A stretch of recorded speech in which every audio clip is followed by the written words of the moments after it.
सवाल नोट करेंगे। एक संख्या 400 के मान को 10% कम कर दिया जाए तो संख्या कितनी हो जाएगी। इस सवाल में हमारे पास संख्या है परसेंटेज बता रखा है और उसको 10% कम करना है। तो हमें 100 मानने की जरूरत नहीं, हमारे पास संख्या कितनी है 400 और इसे 10% कम करना है। अगर इसको हम 10% कम कर दें तो संख्या की वैल्यू रह जाएगी 90%। तो हम इसका सीधा 90% निकाल सकते हैं या फिर 10% निकाल के घटा सकते हैं। अगर हम इसका 10% निकालते हैं तो कितना आएगा 40। संख्या 40 कम हो जाएगी और 400 में से 40 अगर हम कर दें तो कितना आएगा 360। तो संख्या रह जाएगी 360। आंसर होगा हमारा 360। अगर क्वेश्चन पूछा होता कि संख्या कितनी घट जाएगी तो 10% घटाने से 40 घट जाएगी वैल्यू में, और परसेंटेज दे रखा था हमें कितनी रह जाएगी, तो रह जाएगी हमारी 360। अब इसी सवाल को जो दूसरा तरीका होता है फ्रैक्शन में करने का या भिन्न में बदल के करने का, उसे उस तरीके से देखते हैं। तो हमारा वैल्यू थी 10% और 10% की अगर हम भिन्न चेंज करें तो कितनी आएगी 1/10।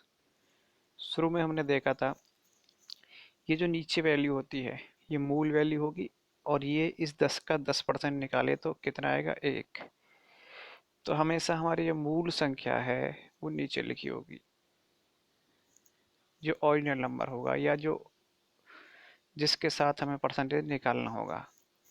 तो हमारी मूल संख्या थी 10 और इसका हम 10% निकालें तो कितना आएगा 1।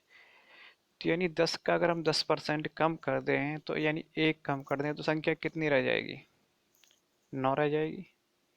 अगर हमारा मूल नंबर 10 है और उसे हम 1 कम कर दें, 10% कम करने के लिए कहा गया तो इसका मतलब 1 होगा, तो 1 कम कर दें 9 रह जाएगी।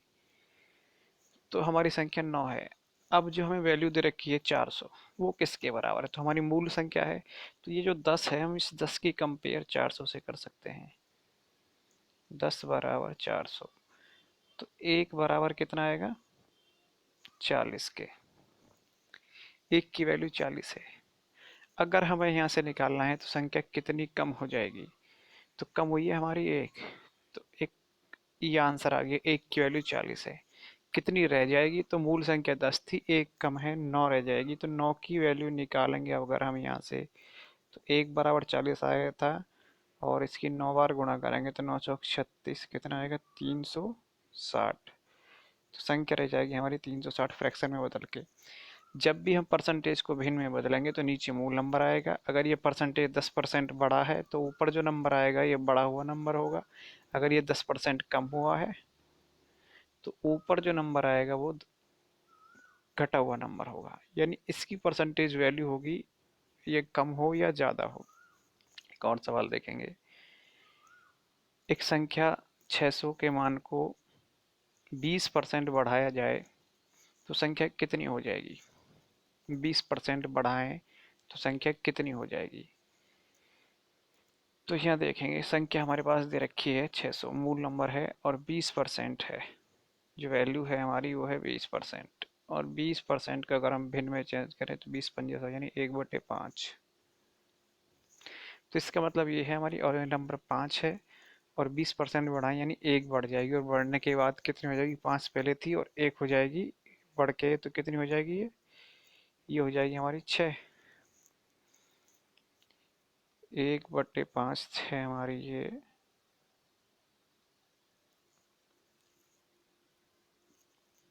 बढ़ने के बाद 6 हो जाएगी ये।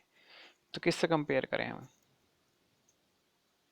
जो 600 है वो किसके बराबर होगा, मूल नंबर दे रखा है हमारा तो 5 के बराबर होगा। तो 5 को हम रख सकते हैं हम कितना 600। तो यहाँ से 1 की वैल्यू निकालें तो कितनी आएगी 12×5 = 60, यानी 1 बराबर 120 आएगा। तो इसका मतलब ये है कि उस 600 को अगर हम 20% बढ़ाएं तो 120 बढ़ जाएगा। इस 1 की वैल्यू कितनी आएगी 20। और हमें बताना है संख्या कितनी हो जाएगी, तो 5 पहले थी और 1 ही बढ़ यानी 6 हो जाएगी। और 6 की 120 से गुणा करेंगे 12×6 = 72 यानी 720 हो जाएगी। जो संख्या है हमारी वो हो जाएगी 720। बात समझ में आ रही है। यहाँ 20% बढ़ाया गया, तो ये हमारा मूल नंबर था, मूल नंबर। और बढ़ने के बाद एक बढ़ गया, तो बढ़ने के बाद हो जाएगा हमारा 6। तो इस 6 की वैल्यू निकालनी, संख्या कितनी हो जाएगी। अगर हमें निकालना होता संख्या कितनी वृद्धि हो जाएगी, तो वृद्धि आएगी हमारी ये ऊपर जो परसेंटेज होगा, ये जो फ्रैक्शन होगा वो परसेंटेज के हिसाब से, परसेंटेज बढ़ा है तो बढ़ा हुआ नंबर होगा, घटा है तो घटा हुआ नंबर होगा। आगे चलेंगे इसमें।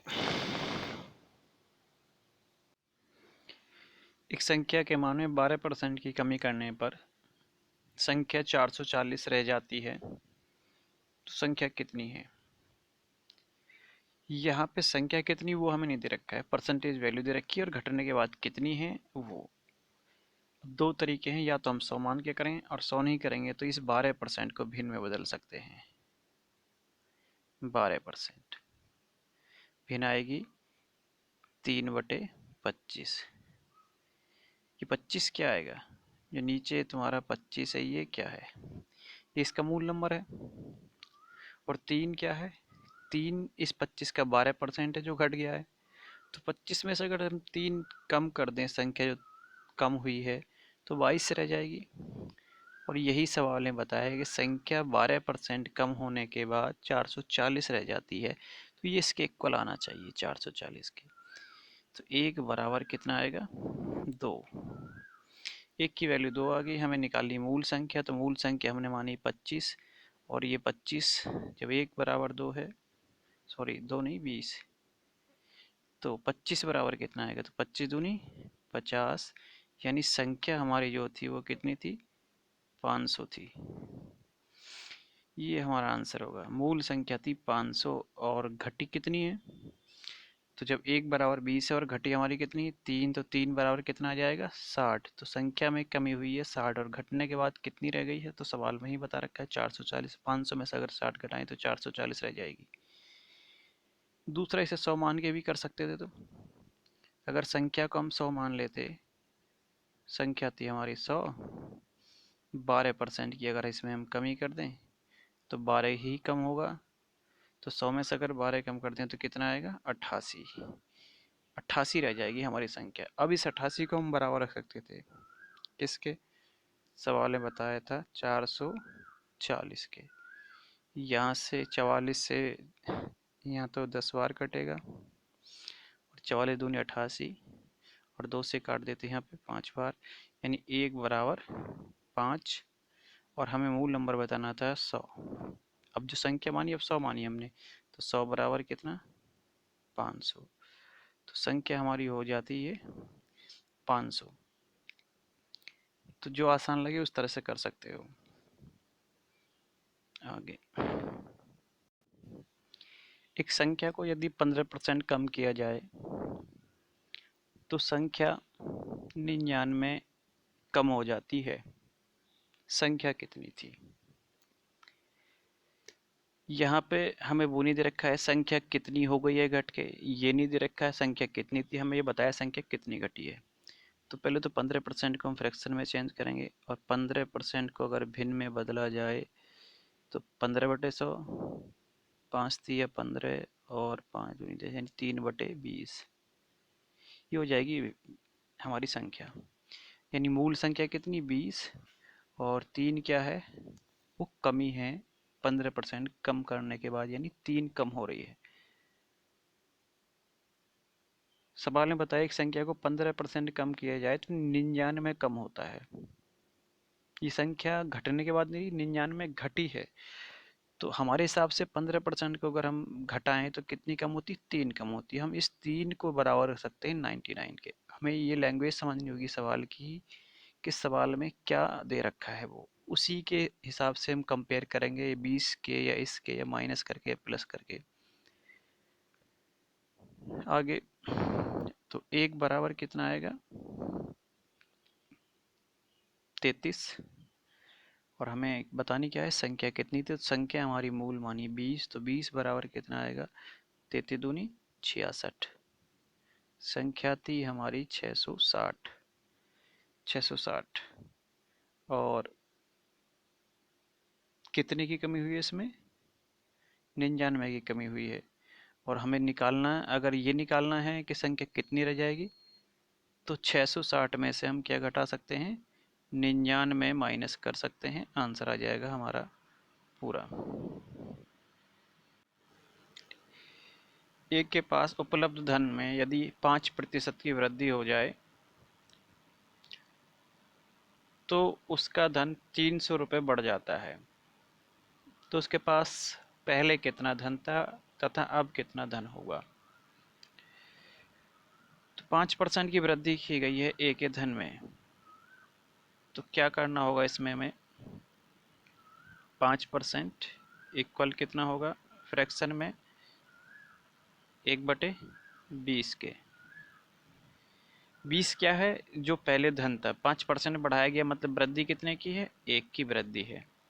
तो पहले 20 था, बढ़ा हुआ कितना 1, तो अगर 20 में 1 बढ़ाएं तो अब कितना हो जाएगा 21। तो ये वैल्यू तो हमारी जो मानी हुई है वो सभी आ गई हैं। अब हमें सवाल में क्या दे रखा है कि 5% अगर बढ़ाएं तो 300 बढ़ जाता है। तो हमारे हिसाब से 5% बढ़ाएं तो कितना बढ़ेगा 1, और सवाल में कितना 300, तो इस 1 को 300 के बराबर रख सकते हैं।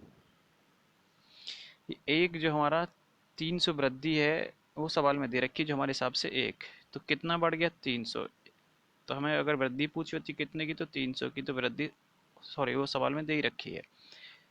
पहले कितना था, तो पहले कितना था 20, तो जब 1 बराबर 300 है तो 20 कितना हो जाएगा, तो इसकी 1 की गुणा वो 300 की गुणा 20 में करेंगे कितना था, तो गुणा कर देंगे 6000। अब कितना हो जाएगा, तो अब हो जाएगा 1 बढ़ के 21।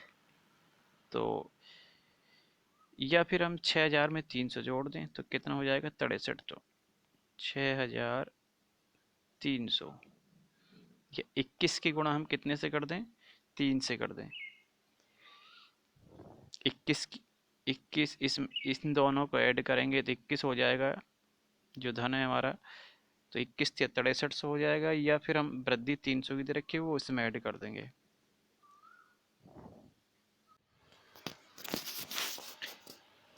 बी के पास ए से 10% धन अधिक है, तो ए के पास बी से कितने प्रतिशत धन कम होगा। परसेंटेज में कुछ जो वैल्यू होती हैं